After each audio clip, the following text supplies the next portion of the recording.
Right, so welcome back to Cultural Anthropology. We're in chapter 3 today of Humanity by Peoples. And chapter 3 is dealing with language, but from an anthropological perspective. And so I'm going to have a lot of terms for you today and some graphs. And Cheryl Myers, who used to teach here at the school, her and her husband were missionaries. Uh-oh, I just lost the screen I wanted. There it is. I see.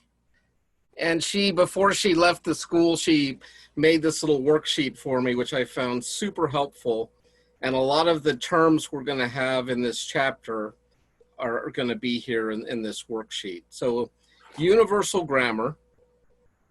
These are all the laws that pertain to all human languages, representing universal properties of languages. So when we were talking about culture the other day and how unique and different people groups are in different times and places throughout the world, I was pointing out a list of universals, things that all cultures have in common. For example, we talked about all cultures have a sense of ethics or morality. They all have a sense of modesty. They all have language. And within language, there are even universals that no matter where you go in the world, they are going to have these things. And that's what this list is here.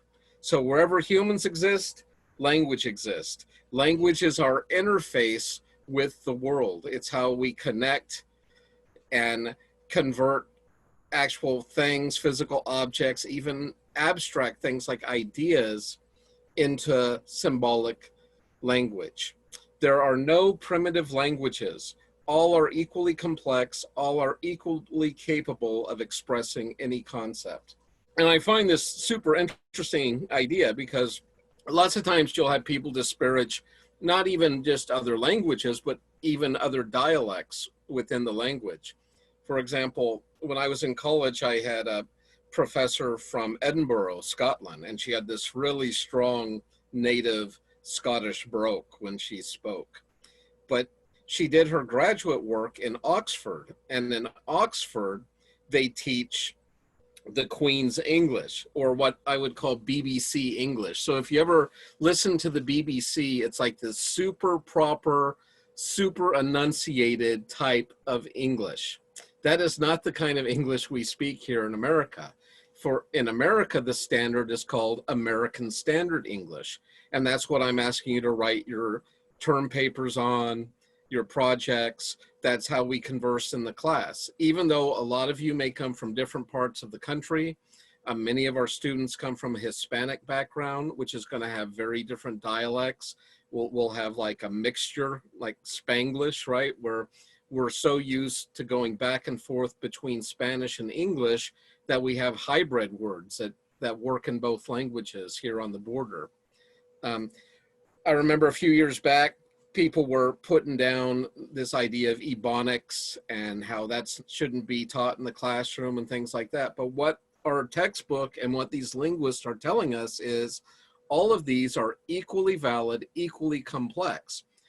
You can just imagine, though, how difficult it would be in a school setting if you had people writing from all different languages or even different dialects within a language. And so usually academic institutes, professional institutes have chosen a particular dialect or standard by which to teach and hold people accountable.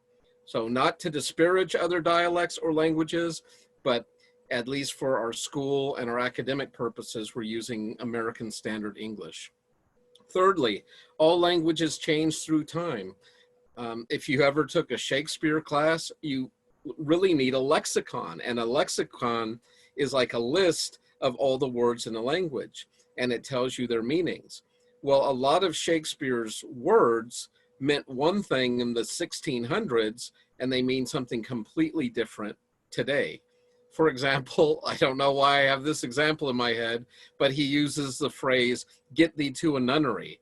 Well, in 16th century English slang, that meant to a house of prostitution. So very different than what we might think of "get you to a nunnery." And so words change through time. They change as We get new words coming in. A great example of that is all the technology words that have come into our vocabulary within the last 20 years or so. Um, and we all know what they mean, right? Like if I say I want to interface with you on the live stream, I'm using like computer terminology, interface, but you guys understand that's like a dialogue we're going to have back and forth. We talk about downloading information or uploading our thoughts. And so even these technology terms have crept into our vocabulary.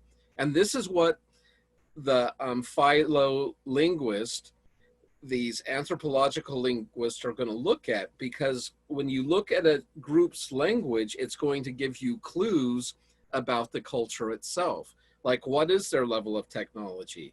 What is their belief system? What is their mores? What are their taboos? Because that's going to come out in our language. Fourthly, relationships between sound and meaning of spoken languages are for the most part arbitrary.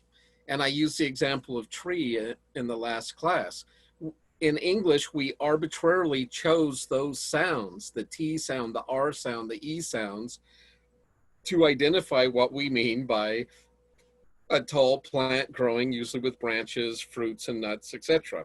In different languages, like Spanish, I know arbol, that is the random designated sounds meant to identify that same object we're using the word tree for in English.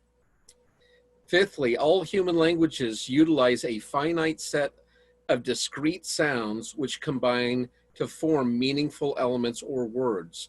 These words form an infinite set of possible sentences. And later, I'm going to show you the backside of this worksheet. And she has like kind of an inverted pyramid. And we're going to go through these different words and steps. And I think that would be a good way to teach through this section. All grammars, language systems contain rules for the formation of words and sentences of a similar kind. Okay. Every spoken language includes discrete sound segments like P or N or A, which can be defined by a finite set of properties. There's a class of vowels and a class of consonants. Woo. We also have like voiced and voiceless. There's tonal languages. It gets really complex. 8, similar grammatical categories, noun, verbs, can be found in all languages.